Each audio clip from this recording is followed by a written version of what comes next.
ತರಕಾರಿ ತಗೊಂಡು ಸಂತೆಗೆ ಹೊರಟಿದ್ರು 4 ಕಾಸು ಆಗುತ್ತೆ, ಮನೆಯವರ ತುತ್ತಿನ ಚೀಲ ತುಂಬಿಸಬಹುದು ಅಂತೇಳಿ ಈ ರೀತಿ ಸಂತೆಗೆ ಹೋದಂತಹ 10 ಜನ ಬರೀ ಸಂತೆಗೆ ಹೋಗಲಿಲ್ಲ, ಇನ್ನೆಂದೂ ಬಾರದ ಲೋಕಕ್ಕೆ ಮಸಣದ ಕಡೆ ಹೊರಟುಬಿಟ್ರು.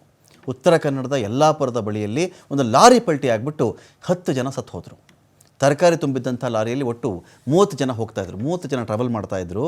10 ಜನ ಇನ್ನೆಂದೂ ಬಾರದ ಲೋಕಕ್ಕೆ ಹೊರಟುಬಿಟ್ಟಿದ್ದಾರೆ. ಅವರು ಮೃತಪಟ್ಟಂಥ ಹಲವರಲ್ಲಿ ಒಬ್ಬೊಬ್ಬರದ್ದು ಒಂದೊಂದು ಕರುಣಾಜನಕ ಕಥೆಗಳಿದೆ. ಏನು ತರಕಾರಿ ಮಾರಕ್ಕೆ ಹೋಗ್ತಿದ್ರು ಅಂತ ಹೇಳಿದ್ರೆ, ಕುಬೇರನ ಮೊಮ್ಮಕ್ಕಳ ಅವರು, ಅಗರ್ಭ ಶ್ರೀಮಂತರ, ಸೌಖ್ಯ ಎಲ್ಲ ಪೂರ್ತಿ ಸೌಖ್ಯ ಇತ್ತು ಅವ್ರ ಮನೆಯಲ್ಲಿ ಇಲ್ಲ.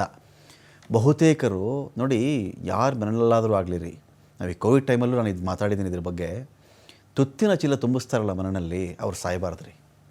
ಯಾರು ಆಧಾರ ಸ್ತಂಭವಾಗಿರ್ತಾರೋ ಒಂದು ಮನೆಗೆ 20,000 ದುಡಿತಾರೋ, 30,000 ದುಡಿತಾರೋ, 50,000 ದುಡಿತಾರೋ, ಅದು ಹೇಳ್ತಾರಲ್ಲ, ಈ ತಾಯಿ ಹಕ್ಕಿ ಎಲ್ಲಿಂದನೋ ಆಹಾರ ತೊಗೊಂಡು ಬರುತ್ತೆ, ಮರಿ ಹಕ್ಕಿಗಳೆಲ್ಲವೂ ಕೂಡ ಆ ಗುಟುಕಿಗೆ ಕಾಯ್ತಾ ಇರ್ತವೆ.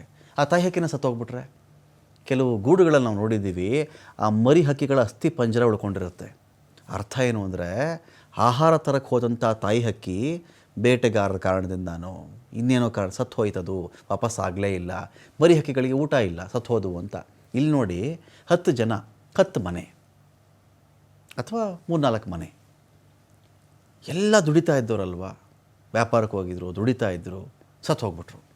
ಬಹುತೇಕರು ತಮ್ಮ ಇಡೀ ಕುಟುಂಬಕ್ಕೆ ಆಧಾರವಾಗಿದ್ದಂಥವರೇ ಸತ್ತು ಹೋಗ್ಬಿಟ್ಟಿದ್ದಾರೆ. ಇಲ್ಲಿ ಮೃತ ಜಲಾಲ್ ಪತ್ನಿ 6 ತಿಂಗಳ ಗರ್ಭಿಣಿ, ಕುಟುಂಬಕ್ಕೆ ಈತನೇ ಆಧಾರ ಸ್ತಂಭ ಆಗಿದ್ದದ್ದು.